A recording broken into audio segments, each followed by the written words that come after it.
और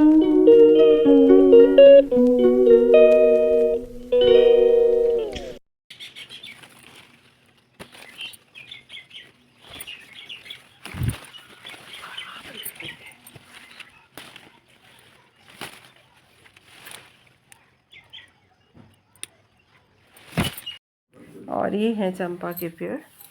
तो ये देखिए इसमें कैसे चंपा के फूल लगे हुए हैं, लदे हुए हैं।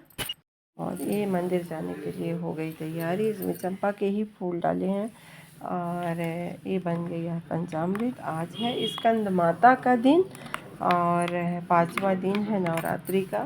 स्कंद माता की पूजा होगी और पंचामृत बनाने में कोई बहुत विशेष झंझट नहीं करनी पड़ती। और चलिए अब चलते हैं मंदिर। तो हेलो हाय फ्रेंड, मैं कुमोद आपका अपने चैनल में स्वागत करती हूँ। आशा करती हूँ कि आप सभी अच्छे होंगे और हम लोग भी अच्छे ही हैं, ठीक ठाक हैं। और ये चल रहा है नवरात्रि का पावन महीना, पावन पखवाड़ा कहा जाए तो, क्योंकि आज से 15 दिनों तक जवारे की धूम रहती है।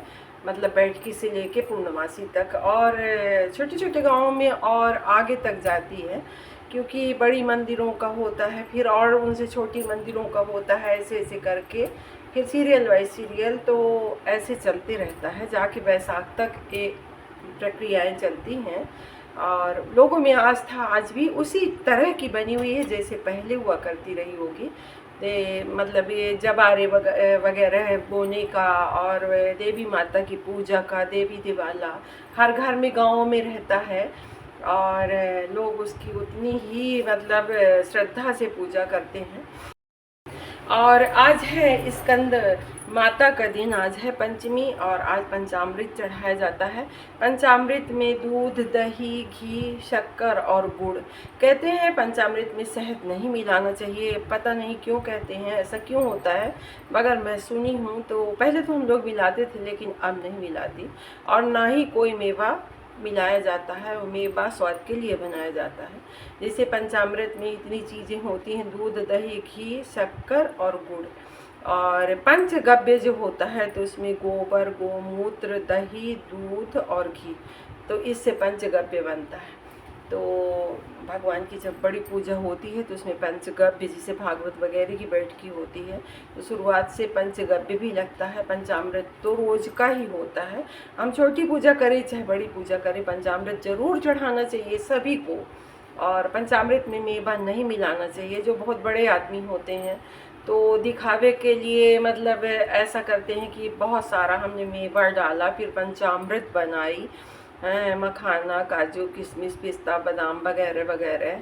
तो भगवान तो एक समान सभी को देखते हैं, छोटा हो चाहे बड़ा, कोई मेवा चढ़ाए और कोई दूध, दही, घी, शक्कर जो भी मिले चढ़ाए, ना चढ़ाए गंगा जल चढ़ा दे, उसी से भगवान प्रसन्न हो जाते हैं।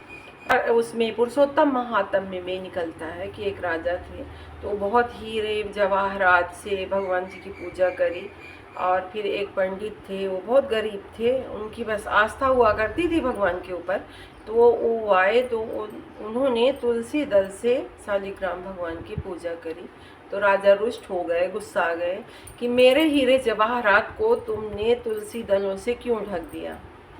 तो भगवान जो है तो क्रोध भी किए होंगे शायद। उनको हीरे जवाहरात से मतलब नहीं हो, तो खुद के ईश्वर हैं, संसार पूरी सृष्टि उन्हीं की है, तो वो हीरे जवाहरात लेके क्या करेंगे।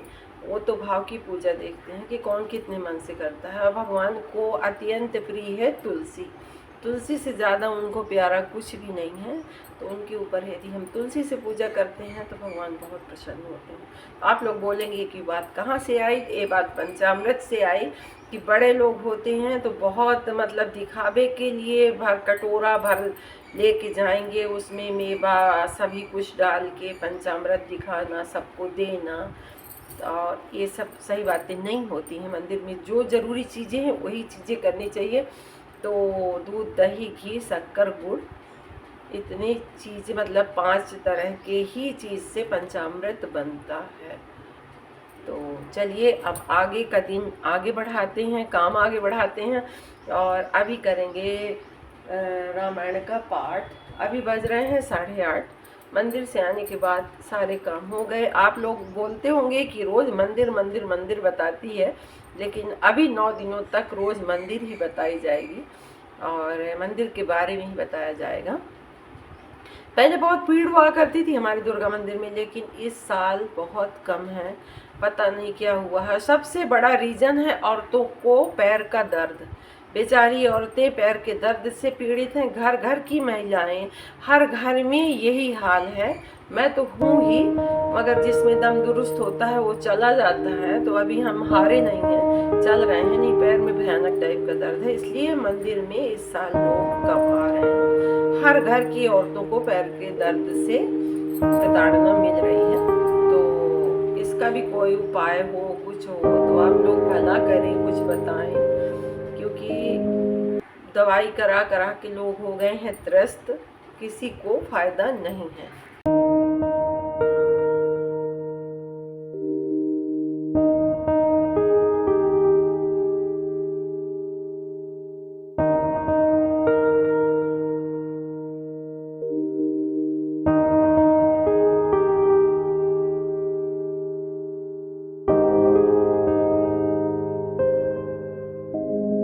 अभी इतनी दोपहर हो गई है, बज रहे हैं 11 और मैं भाजी तोड़ने आई हूँ। इनको भाजी बहुत ज़्यादा पसंद है, तो बाड़ी में भाजी हमेशा होती है मेरे, तो यही तोड़ तोड़ के बनाते हैं। इनको खाने में भाजी बहुत ज़्यादा पसंद है।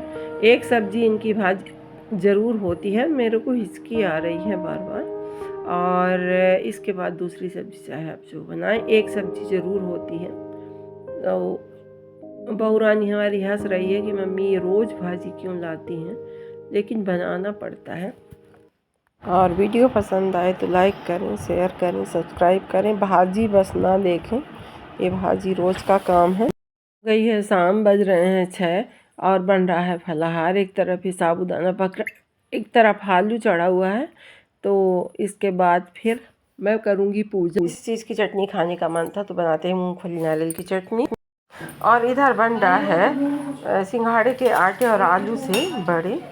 तो कुछ कुछ पानी पीने के लिए नमक वाला थोड़ा सा बना लो तो अच्छा लगता है। तो आज 2 चीज़ें हो गई, साबूदाना और मूंगफली की चटनी और ये बड़े, 3 चीज़ बनाई थी सारी।